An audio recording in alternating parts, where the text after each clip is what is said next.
Very political answer. आपने कोई country का नाम नहीं लेना. Nah.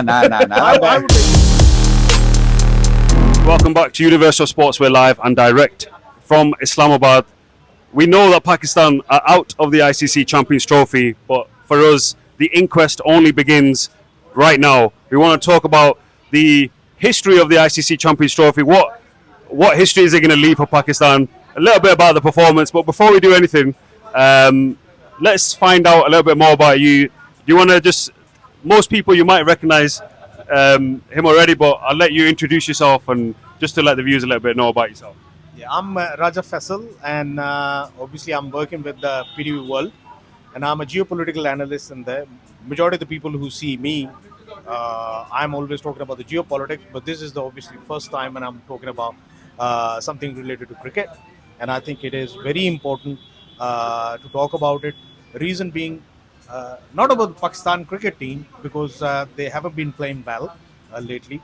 But when it comes to Pakistan hosting a mega event like Champions Trophy, I think it's remarkable, especially after Pakistan has gone through hell lot of challenges in terms of terrorism, and then we know whatever happened in Pakistan back in days when obviously Sri Lankan team was in Pakistan and there was an attack on it, and then after that suddenly all of the cricket it was missing from Pakistan. The international cricket was missing in Pakistan, and then After the Sri Lanka attack, obviously. yeah, and Dark day for cricket. exactly, and I think it was the worst day for Pakistan's cricket. And then Pakistan coming back like this, bringing Champions Trophy in, I think it's a remarkable recovery, and I think that makes me feel very proud of it. Acha, so let's talk a little bit more about. We're going to get on to Pakistan, but let's talk about the big crave coming up in terms of the tournaments finally coming back to Pakistan. 29 years, but 4 दिन में वो निकल गए. तो किसका ये? Whose fault is it? I think is the team management, the kind of people they were coming up with, number one. And number two, there were a couple of injuries when we talk about Saim Ayub. He was injured. And then another Fakhar Zaman. Both of them, they were injured. And bringing Imamul Haq back in the team for the opening, I think it wasn't the right choice. They should have tried somebody who was a very fresh face, because normally what happens is in the mega events, especially Champions Trophies. Champions Trophy is kind of even in which Pakistan and India, whenever they play against each other, they make heroes. Yeah. And like Fakhar Zaman himself, nobody knew him before he performed against India in Champions Trophy. Yeah. And I think whenever there is Pakistan-India match in Champions Trophy, there are heroes who are made. And they would have, if they would have tried somebody who was a fresh face, a new guy, just getting into the team, he might have performed really well. Abbas? So there's a lot of people that's hating on Babar Azam. They call him the so-called king. He's played this tournament. He's got his average up. Didn't help the team since he's lost his captaincy. He's not been the same. He's basically playing for himself, getting his average up. Yeah. Ken Kohli showed him in the Pakistani game. But Babar Azam, I've spoken to a lot of people. They hate Babar Azam so much now. Even UK, that he's not the king anymore. His throne is gone. He's not a king. So what do you make of that? Babar Azam gonna? Do you think he needs to leave the team to make the team better? I think when we talk about Babar Azam is a class player. He's the world-class player, I must say. And he's a batsman Pakistan has produced after so long. People like Inzamamul Haq and Javed Miadad, he reminds of them. And he's someone who has a very good future as well. But when it comes to cricket, this is what the game is all about. Couple of bad matches and that's it. You are in the bad books of the people. And once more, when you score like a couple of more hundreds, you'll be back in the good books. And I believe in next matches he might score really good. But you are very right, and people are very right about it, that since he's not captain anymore, it's more of a player performing his individual act rather than the team act. And I think cricket is a perfect example of team playing. And if the whole team is not gelled in, then I think it doesn't work at all. This is what has happened with Pakistan. Majority of the players, they are there to solid their space within the team rather than making their team solid. I think we're talking about Babar Azam, and like Avaz said, we talked with a lot of people, and they, whether it's justified or not, a lot of criticism. Obviously, Babar Azam is the poster boy for Pakistan cricket. So naturally, if something goes well, Babar Azam is going to get credit. If it doesn't go well, then Babar Azam is going to get criticism. But for me, I'd love to know your thoughts. Is it Babar Azam's fault or is it the selector's fault? Because everybody knew that Pakistan needed to pick more spinners. Pakistan knew that we had an issue with our opening batsmen. We had issues in the middle order as well. But the Pakistani selectors were like, no, we're not listening to anybody. We're going to do it our way. But was that the right way? And should they say, look, it was me who made the decision. We got it wrong. Lekin ab koi nazar nahi aa raha. Kidhar hai wo sab? You know, I'll give you an example, a geopolitical example. You're a field eyes, yeah? So no surprises. A geopolitical example I'll put in here is that if you have F-35, right? And let's suppose there are 11 parts of F-35. Only one part of it is F-35's own part, and rest of the other parts, they are from other planes like like Su-30s or any other fighter jet. It won't gel in. It won't be having that harmony within itself as a team. So F-35 would not be F-35 anymore. So if you only have Babar Azam, then Babar Azam would be playing very well if he has the support from the team as well. If the whole team is good and if everyone is gelled in like this and they are playing as a team rather than the individuals. So if we want to expect Babar to be playing very well, then we have to put less pressure on him.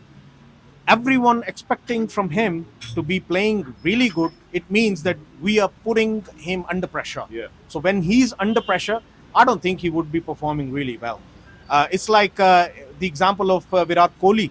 Virat Kohli is not under pressure at all. Why? He came into the tournament not in the best of form, but there was not that much pressure on him. Yeah. Reason being, he's always in the team, number one. And number two, he's got people around him like Rohit Sharma and like many other experienced team, and then they have the talent as well in the Indian team. So he knows that he hasn't got all the pressure on him.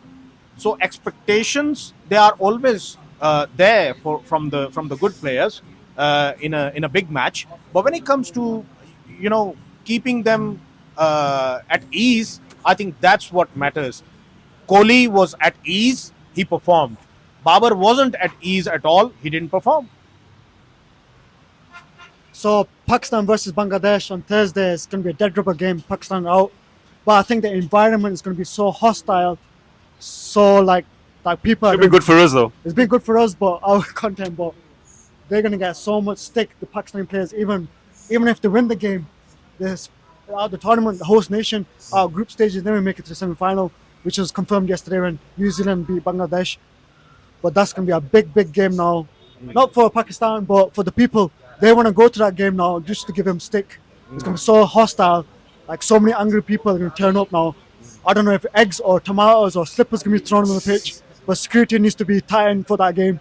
What do you make of that? पहले कोई कह रहा था कि जब Pakistan fail करते थे वो उनको अंडे फेंकते थे ये शायद होएगा फिर I assure you, there won't be any eggs, there won't be any tomatoes because of inflation. Oh yeah, it's quite more expensive now. Right? Because of inflation, there won't be anything like that. But when it comes to, of course, there would be a reaction by the people. And I would want the people to be generous enough in not showing their Toxic side. I think it's just a game, and it's part of the game. One side loses, one side wins, and I think India played really well, and Pakistan couldn't. So we should accept it. And when it comes to this particular match between Pakistan and Bangladesh, I have obviously hopes that Pakistan will win. But even if Bangladesh wins, I would be still happy. Reason being, I mean, the kind of geopolitics is going on in the region, right? So whatever Bangladesh does, I think that would be marvelous. If they win, I would feel like I won. Yeah, final thing before we wrap up this video, but before we do that, if it is the first time you're watching Universal Sports, don't forget to like, comment, subscribe, and share.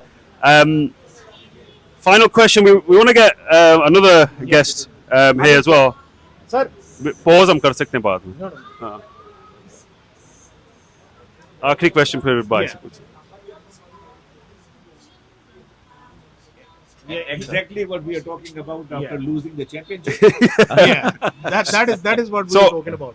My last Yes. question is, if you could tell us what your thoughts generally about Pakistan in the Champions Trophy and who you think is going to win. First of all, the way we played, that was excellent. Expected to lose. The way the whole team, the 11-member team, they teamed up and played in such a way that the result was at least obvious. But we are expecting them to at least bow down again, think what all they have done, and they should reconsider the way they enter into the ground, the way they used to walk inside the stadium. It was obvious that they are going to get the result. What we have seen, you go to win, you enter around to win. You don't go to defend yourself. You don't go to hide the match. You don't go to like recapture. At least go and recapture the ground again. Now, from now on, they should start preparing, recapture the ground again, recapture the number one in the stadium, get your status back. So I expect them to do that. And the team good in fielding, the team good in batting, the team will play consistently.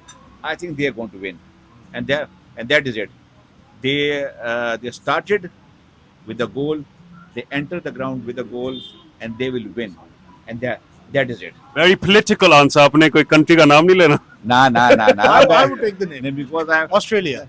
That's a Why? good bet. Because that's the team. Because they play like a team. Number one, and number Aggressive two, as well. Yeah, the injuries as well. and that team is of the big match team. Whenever there's a big match, they play really well. So I believe they are the ones who have every chance to win. And I see New Zealand getting into top fours as well. New Zealand would be in the top fours and they would be playing semis. But whether they are in the finals or not, that is to be seen. Okay. That wraps up today's video, but we're now going to Australia versus South Africa at Rawalpindi Stadium. So make sure you stick around for that content. I'd like to thank you guys for your time today. It's been great meeting up and having a chat with you. But like I said, if it's the first time you're watching Universal Sports, make sure you like, comment, subscribe, and share. And we'll see you on the next one.